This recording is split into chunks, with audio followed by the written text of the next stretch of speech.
Бақбақ астраллар тұқымдасына жататын көп жылдық, кейде 1 не 2 жылдық шөптесін өсімдіктер.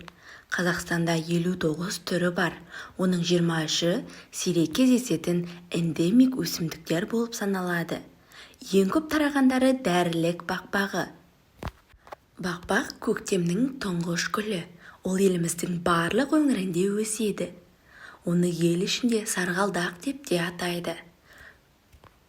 Бақбақтың уақтап туралған тамырын бір стаканға салып, шай секілді қайнатып ішіңіз. Күніне осылай 3-4 рет ішіп отырсаңыз, диабеттен алдын аласыз. Бақбақтың 100 грамм жас жапырағын тұзды суға малып, оған 50 грамм ұсақтап туралған жуа мен 25 грамм ақжелек қосып, өсімдік майымен араластырып ішіңіз. Сонда сіз түрлі онкологиялық аурудан аман қаласыз. Әлсіреп қалған кезде де пайдасы мол. Яғни онкологиялық аурулардың профилактикасы ретінде пайдалансаңыз, өте пайдалы. Сіздермен дәрігер Гүлнұр арнасы. Видеоны бастамас бұрын қазақ тілді каналға қолдау білдіріп, лайк басып, подписка жасап, комментарий қалдырып кетулеріңізді сұраймын. Бақбақтың тамырын үккіштен үгіп, күніне 2 рет тамақ ішерден жарты сағат бұрын тұтыныңыз. Бүйректің қабынуы кезінде дәл осы құпия ерітінді сізді аман алып қалады. Бақбақ гүлінің тамырын құрғақ күйінде жеп, артынан су ішіңіз. Осылай күніне 2-3 рет қайталап тұрсаңыз, жүрек ауруларынан құтыласыз. Егер сізді артық салмақ мазаласа, 2 ас қасық немесе 1 ас қасық бақбақ жапырағын суға салып қайнатып, 6-8 сағат аралығында термоста сақтаңыз. Кейін кішкентай жұтыммен ішіңіз. Бақбақ гүлін 0,5 литр суға жарты сағат қайнатып, бетіңізді таңертең және кешке сүртсеңіз болады. Сонда сіздің бетіңіз аппақ және теп-тегіс болады. Бүгінгі таңда өсімдіктен шығатын сүттен түрлі иіс-май жасалады. Олар сүйел, мезгек, секпіл, ара, жылан шаққанда көмектеседі. Гүлдің құрамындағы витамин, минералдар инфекцияға қарсы қорған түзейді. Адамды суық тиюден сақтап қана қоймай, сонымен бірге ауру кезінде адамның жағдайын жақсартады. Егер сіз гүлдің құрамы жайлы жақсы танысып шыққан болсаңыз, онда бета-каротиннің көп мөлшерін біле аласыз. Бұл адамның көру қабілетін жақсартуға ықпал етеді. Әсіресе гүлді зейнетке шыққан қарт кісілер көптеп тұтыну қажет. Өйткені бақбақ адам ағзасындағы катарактілер, глаукома мен көз ауруларының артуына жол бермейді. Бета-каротин тек көзге ғана емес, шаш, тері және тырнаққа жақсы әсер етеді. Бақбақ гүлін жеген кезде талшықтың болуына байланысты метаболизм жақсарып, ағзадағы токсиндердің уақытылы жойылуын және мүлдем түспеуін қамтамасыз етеді. Сондай-ақ өсімдік ас қорыту жүйесінің бірқатар ауруларын емдеуге қабілетті. Іш қатуда көмектеседі. Бақбақ гүлі ащы болғандықтан паразиттермен жақсы күреседі. Яғни асқазан, ішек жолдарының жұмысын қалпына келтіреді. Халықтық және медицина буын аурулары кезінде адамдарға бақбақ гүлін тұтынуды ұсынады.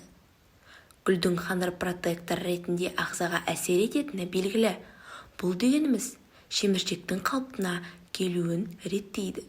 Әрі буын ауруы мазалаған жағдайда да жақсы көмектеседі. Гүлдің маңызды қасиеттерінің бірі жүрек пен тамырларды нығайтады.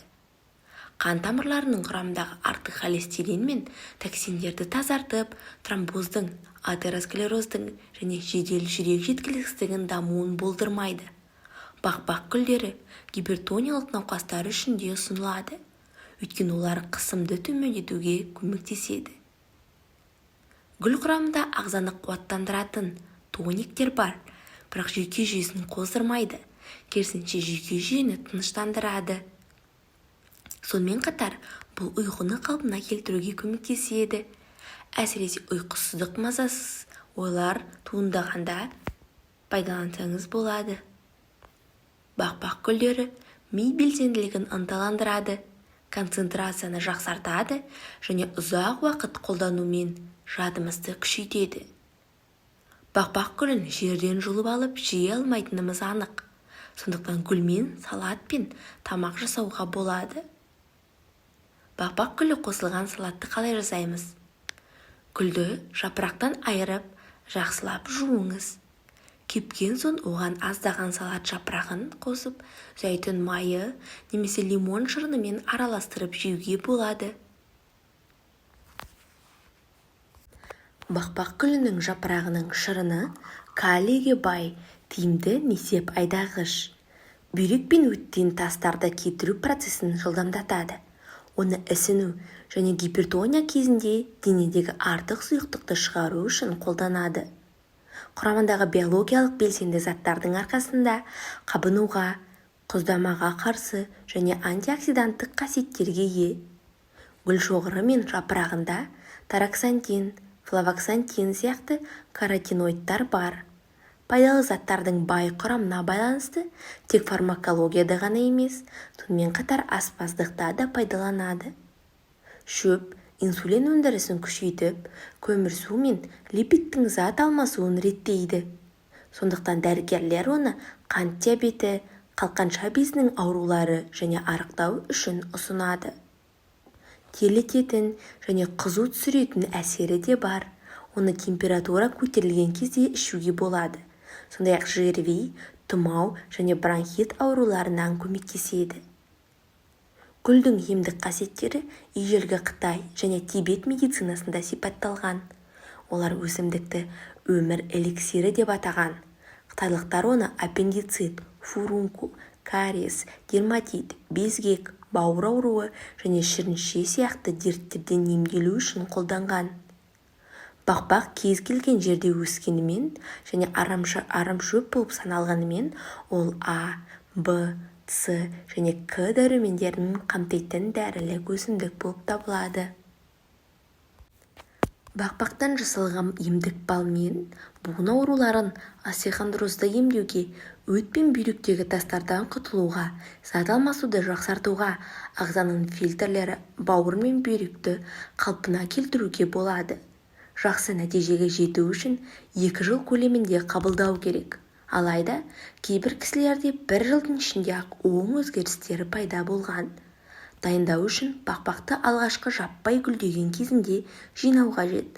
Ол үшін экологиялық таза, жол магистральдарынан кемі 2-3 километр қашықтықтағы жерден жинаған дұрыс.